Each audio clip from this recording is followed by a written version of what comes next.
दोस्तों good evening. आज मैं आपके सामने कुछ बड़ी बड़ी कंपनियों के शेयर डिस्कस करना चाहूँगा। जो भाई शेयर मार्केट में पैसा नहीं लगाते ये सोच के कि उन्हें शेयर मार्केट में आता नहीं है, शेयर मार्केट का नॉलेज नहीं है, उनके लिए मैं बता दूं कि शेयर मार्केट का नॉलेज किसी को ज़्यादा ज़रूरी नहीं है। अगर वो शेयर मार्केट में पैसा लगाना चाहता है तो हमको पूरे शेयर मार्केट के नॉलेज का ना ध्यान रखना है और ना पूरा शेयर मार्केट का नॉलेज हमें लेना है। हमें सिर्फ कुछ ऐसी खास कंपनियों का नॉलेज लेना है जिनमें हम अपना पैसा लगाना चाहते हैं। और वैसे तो शेयर मार्केट में दुनिया भर की कंपनियां हैं, लेकिन हमें सिर्फ वही कंपनियां ढूंढनी है जिनमें हमको पैसा लगाना है। जिन लोगों को शेयर मार्केट का नॉलेज नहीं है उनके लिए भी मैं बता दूं कि आपको ज़्यादा कुछ नहीं करना है। कुछ जो बड़ी बड़ी कंपनियाँ हैं जिनका हम अक्सर नाम सुनते हैं, आप सिर्फ उन्हीं में पैसा लगाइए। जो फालतू की कंपनियाँ, छोटी मोटी कंपनियाँ जिनको हम जानते नहीं हैं, जिनकी बैलेंस शीट नहीं जानते, कंपनी क्या करती क्या नहीं करती उनके बारे में नहीं जानते, तो उन कंपनियों का हमको कुछ लेना नहीं है। हम कुछ कंपनियां डिस्कस करेंगे जिनका नाम अक्सर सुना है और सबको पता है कि वो कंपनियां क्या क्या करती हैं, उन कंपनियों का काम क्या है, कंपनियों का प्रॉफिट कितना है। या अमूमन वो कंपनियां जिनका नाम हम कहीं ना कहीं सुनते ही रहते हैं अक्सर कि ये फलां कंपनी है, वो फलां कंपनी है। इसमें से पहली कंपनी मैं आपको बताना चाहूँगा, फर्स्ट कंपनी है रिलायंस इंडस्ट्रीज़। तो रिलायंस इंडस्ट्रीज़ का नाम सबने सुना है, सब जानते हैं, मुकेश अंबानी की कंपनी है। ठीक है, मार्केट कैप आज की तारीख में इसका 8 लाख करोड़ के आसपास है। और आज मैं आपको ये बताना चाहूँगा, आज इस शेयर की जो वैल्यू है वो 1243 रुपये है। 20 अप्रैल 2020 में इस शेयर की वैल्यू है जो 1243 रुपये है। लेकिन आज मैं इन कंपनियों, जो कंपनियां आपको डिस्कस करूंगा, उन कंपनियों के 5 साल के, 2 साल के और आज के डेटा के बारे में थोड़ा डिस्कस कर लेंगे। अगर रिलायंस की बात करें तो रिलायंस आज के दिन ही 20 अप्रैल 2015 को इस कंपनी का शेयर का प्राइस लगभग 500 रुपये के आसपास था। ठीक है, अगर 2 साल पहले की बात करूं, मतलब अप्रैल 2018 की, तो इसका शेयर का वैल्यू तकरीबन 940 रुपये के आसपास था और आज इस शेयर का वैल्यू है 1243 रुपये। मतलब आप ये मान के चलिए कि इस कंपनी के शेयर का जो प्राइस है वो पिछले 5 सालों का जो प्राइस था उससे ऊपर ही है, लगभग 3 गुना ज़्यादा है। मतलब ये श्योर है कि इस कंपनी का शेयर नीचे नहीं गया 5 सालों में। मैंने सिर्फ 5 साल का डेटा लिया, 5 साल से पुराना भी लोगे तो उसमें भी आपको पता लग जाएगा। और इस कंपनी का जो सबसे हाईएस्ट शेयर की वैल्यू है वो तकरीबन 1600 रुपये के आसपास गई है। तो आप देख लो, 400-500 रुपये का शेयर था 5 साल पहले, वो 1600 रुपये तक गया। कितना गुना गया ये कैलकुलेशन आप अच्छे से कर सकते हो। दूसरा ही शेयर आपको बताऊंगा, हिंदुस्तान यूनिलीवर। हिंदुस्तान यूनिलीवर की आज की जो प्राइस है वो 2300 रुपये के आसपास है। ठीक है, तो मैं आज से 5 साल पहले की बात करता हूँ। 5 साल पहले इस शेयर की वैल्यू थी 940 रुपये, 5 साल पहले। तो आप देख लो, 940 रुपये का आज 2300 रुपये है। ठीक है, और अगर 2 साल पहले की बात करें तो 2 साल पहले इस शेयर का प्राइस था 1440 रुपये के आसपास। ठीक है, हाँ, इन कंपनी जब ये कोरोना का इफेक्ट हुआ तो भी इस कंपनी का प्राइस 1850 के आसपास ही गया था, इससे नीचे नहीं गया है। क्योंकि सब जानते हैं हिंदुस्तान यूनिलीवर्स के प्रोडक्ट हर घर में यूज़ होते हैं। जो भी आप चीज़ देखोगे सब मोस्टली एफएमसीजी की जो चीज़ें हैं वो सारी हर किसी के घर में हिंदुस्तान यूनिलीवर की ही यूज़ होती हैं। हाँ, और अभी कुछ ही दिन पहले इस शेयर का प्राइस 2600 के आसपास जाके आया है। तो आप देख लो, 5 साल पहले 900 रुपये का था और आज 2600 रुपये का है। कितना गुना ये आप कैलकुलेट कर सकते हो। तीसरा मैं शेयर आपको बताना चाहूँगा, HDFC बैंक। HDFC बैंक के बारे में सब जानते हो, सब अच्छे से जानते हो कि HDFC बैंक की शेयर की प्राइस कितनी है और बैंक कैसे काम कर सकता है। आज बैंक का प्राइस है 944 रुपये। आज से 5 साल पहले की बात करें तो शेयर का प्राइस था सिर्फ 500 रुपये। 2 साल पहले की बात करें तो 2 साल पहले शेयर की प्राइस थी 900 रुपये। हाँ, और अगर हाईएस्ट की बात करें तो इस शेयर की हाईएस्ट वैल्यू थी 1300 रुपये। तो देख लो, 500 रुपये 5 साल पहले, 2 साल पहले की बात करें 900 रुपये, तो आज भी सेम 900 रुपये ही के आसपास ये शेयर मिल रहा है। मतलब जो आज से 2 साल पहले प्राइस थी उसी प्राइस पे ये शेयर आज फिर मिल रहा है। क्योंकि ये कोरोना की वजह से शेयर का प्राइस इतना डाउन हुआ है, अदरवाइज इस शेयर की जो प्राइस थी वो 1300 के आसपास थी। तो 1300 से नीचे आपको शेयर आज की तारीख में मिल रहा है 950 रुपये के आसपास। और ये भी एक बहुत बढ़िया कंपनी है। मार्केट कैप इसका 5 लाख करोड़ के आसपास है। हम चौथी कंपनी की बात करते हैं, इसी से रिलेटेड कंपनी है HDFC लिमिटेड। HDFC लिमिटेड का भी मार्केट कैप है 3 लाख करोड़ के आसपास है। आज की अगर उसकी प्राइस वैल्यू की बात करें तो 1700 रुपये के आसपास है। 5 साल पहले की अगर प्राइस वैल्यू की बात करें तो 1200 रुपये थी। 2 साल पहले की बात करें तो 1800 रुपये थी। कोरोना की वजह से थोड़ा सा इफेक्ट आया इस कंपनी में, इसकी वजह से इसकी प्राइस थोड़ी रेट कम हो गई।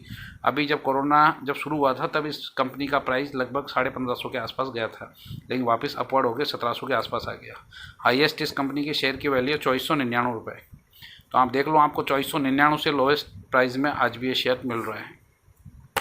नेक्स्ट कंपनी की बात अगर मैं करूँ तो नेक्स्ट कंपनी टीसीएस को सभी जानते हैं, सॉफ्टवेयर की सबसे बड़ी कंपनी है। मार्केट कैप में रिलायंस के बाद में इंडिया की सेकंड नंबर की कंपनी है, जिसका मार्केट कैप सबसे ज़्यादा है। इसका आज की तारीख में market cap 6 lakh crore plus है और आज इस शेयर की वैल्यू है 1800 प्लस। ठीक है, हाईएस्ट इस शेयर की वैल्यू 2200 रुपये तक गई थी, 2296 के आसपास गई थी, कुछ दिन पहले की बात है। 5 साल पहले की बात करें तो 5 साल पहले शेयर की प्राइस थी 1200 रुपये। 2 साल पहले की बात करें तो शेयर की प्राइस थी 1600 रुपये।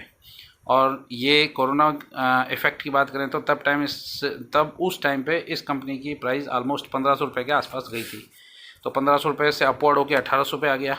फिर भी अपने ये हाईएस्ट से अभी लो है, हाईएस्ट इसका 2200 के आसपास था, तो अभी भी ये कंपनी जो 1800 की प्राइस पे आपको मिल रही है।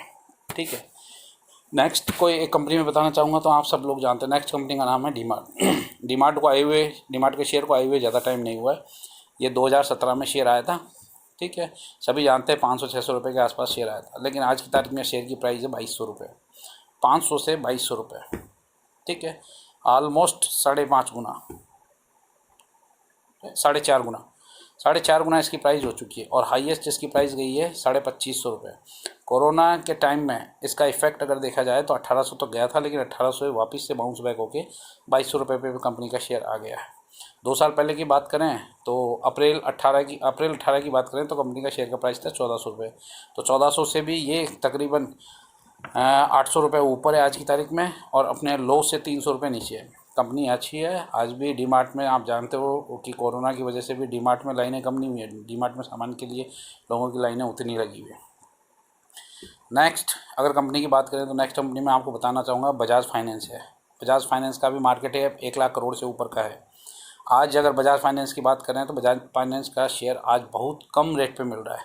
अगर मैं कहना चाहूँ 50% से भी डाउन मिल रहा है, अराउंड 2300 रुपये के आसपास इस कंपनी का शेयर है।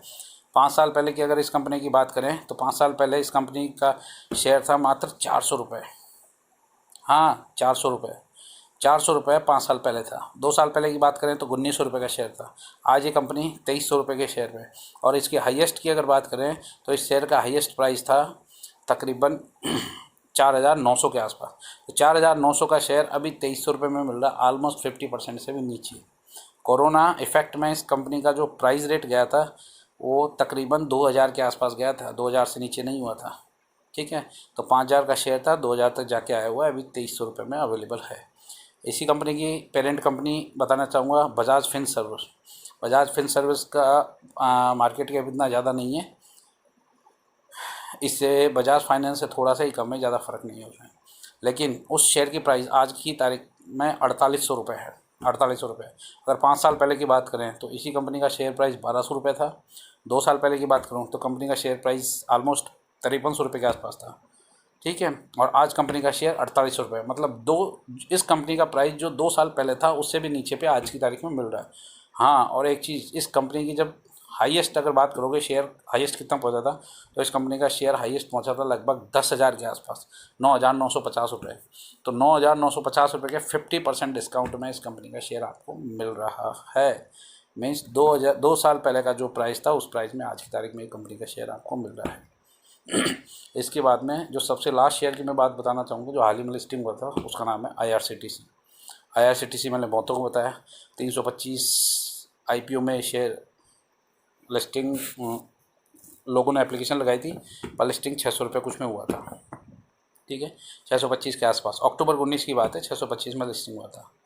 तब भी लोगों को नहीं मिला तो लोगों ने सोचा 300 का 600 में लिस्ट हुआ, ऑलरेडी ज़्यादा लिस्टेड हो गया तो इसको नहीं खरीदना चाहिए। ठीक है, नहीं खरीदी कंपनी ने, वहाँ से अपवर्ड आना शुरू किया, 600, 700, 800, 900, 1000, 1100, 1200, 1300, 1400, 1500, और कंपनी कुछ ही दिन में 1995 के प्राइस पे पहुंच गई, जो इस कंपनी का हाईएस्ट था। वहाँ से कोरोना इफेक्ट आया और कंपनी ने अपना डाउनवर्ड चालू किया। डाउनवर्ड चालू करने के बाद भी कंपनी 820 रुपये तक आई एंड 820 के बाद में वापस कंपनी ने अपना मूवमेंट शुरू कर दिया शेयर का। और आज वापस वो शेयर IRCT का शेयर 1400 रुपये पे है। मीन्स 2000 पे गया शेयर, 800 पे आया, 800 के बाद वापस 1400 पे आज की तारीख में है और वह वापस 1400 से अपवर्ड होएगा। तो आप देख लीजिए, ये सारी कंपनियां मैंने आपको जो डिस्कस किए हैं, सब कंपनियों के शेयर वो हैं जो अपनी प्राइस रेट से कंटिन्यूस ऊपर चल रहे हैं। अपनी कभी भी जो भी प्राइस रेट थी 5 साल पहले की, उनसे नीचे कभी गए नहीं हैं, उनसे ऊपर ही चलने कंटिन्यू। हाँ, कोरोना जैसा कोई इफेक्ट आ गया तो बीच में थोड़े कम हुए, लेकिन उसके बाद फिर वापस अपवर्ड मूवमेंट है। 5 साल से इन सारी कंपनियों का जो ट्रेंड देखा हुआ है कंटिन्यूस अपवर्ड है। कहीं भी ऐसा नहीं हुआ है कि किसी कंपनी ने नेगेटिव रिटर्न दिया है। दूसरी चीज़, मैंने सिर्फ 5 साल का जो ईयर का डेटा है वही डिस्कस किया है। अगर और पुराना डेटा डिस्कस करूँगा तो उसमें आपको बेनिफिट ज़्यादा मिलेगा। 5 साल में अगर कंपनी 3 गुना करके दे रही है तो आप कॉमन सी बात है कि अगर FD में भी पैसा लगाएंगे तो 5 साल में 3 गुना नहीं होगा। मैं तो कहता हूँ 1 गुना भी नहीं होगा। आप मानो कि अपने 1 लाख रुपये में लगा है, 3 गुना होने के बाद भी अगर 3 लाख हो जाता है तो बहुत बढ़िया है। एक कंपनी अगर 10 में से एक कंपनी डूब गई तो भी आपको 2 गुना मिलेगा, ये आप श्योर हो जाइए। ठीक है। और आज तक ये इतनी टॉप कंपनियों में से कोई कंपनियाँ, मुझे नहीं लगता अभी फ़िलहाल इंडिया में ऐसा माहौल है कि इन कंपनियों में से कोई कंपनी डूब सकती है। इसके अलावा भी बहुत सारी कंपनियां हैं जो आप अपने लेवल पे एनालिसिस कर सकते हो, देख सकते हो। तो वही है कि जिन भाइयों के पास में, जिन दोस्तों के पास में पैसा है, वो FD में ना लगा के सिर्फ़ और सिर्फ शेयर मार्केट में लगाएं। और ये ज़रूरी नहीं है कि उनको शेयर मार्केट का नॉलेज हो या ना हो। आप 2-3 कंपनी ऐसी चूज़ कर सकती हैं जो इंडिया की सबसे बड़ी कंपनी है, ब्लू चिप कंपनियां हैं। उनका आप 5 साल 10 साल का जो भी ट्रैक रिकॉर्ड है वो खुद निकाल सकते हो, देख सकते हो। किसी से कोई पूछने की ज़रूरत नहीं। हाँ, लेकिन एक शर्त है, आपने आज शेयर ख़रीदा तो आप ये सोच के मानिएगा कि आपको 5-10 साल इस शेयर को रखना है। ये ना सोचें कि आज अगर पैसा लगा दिया तो 1 महीने 2 महीने में मेरा पैसा डबल हो जाए। कम भी दिखेगा आपको, हो सकता है कम हो जाए 1 महीने 2 महीने में, लेकिन लॉन्ग टर्म 5 साल के लिए मैं कह रहा हूँ। 5 साल में आप कम से कम इन कंपनियों में पैसा लगाइए। आपका जो भी पैसा है वो एटलीस्ट डबल तो कम से कम होगा। FD का जो पैसा आपको मिलेगा उससे ज़्यादा रिटर्न इसमें श्योर मिलेगा 100%। एक कंपनी डूबेगी, बाकी की 9 बचेंगी, लेकिन मेरे हिसाब से नहीं लगता कि इनमें से एक भी कंपनी डूबने लायक है। ठीक है साथियों, बाकी सोचना आपको है, पैसा आपका है, इन्वेस्ट आपको करना है। धन्यवाद।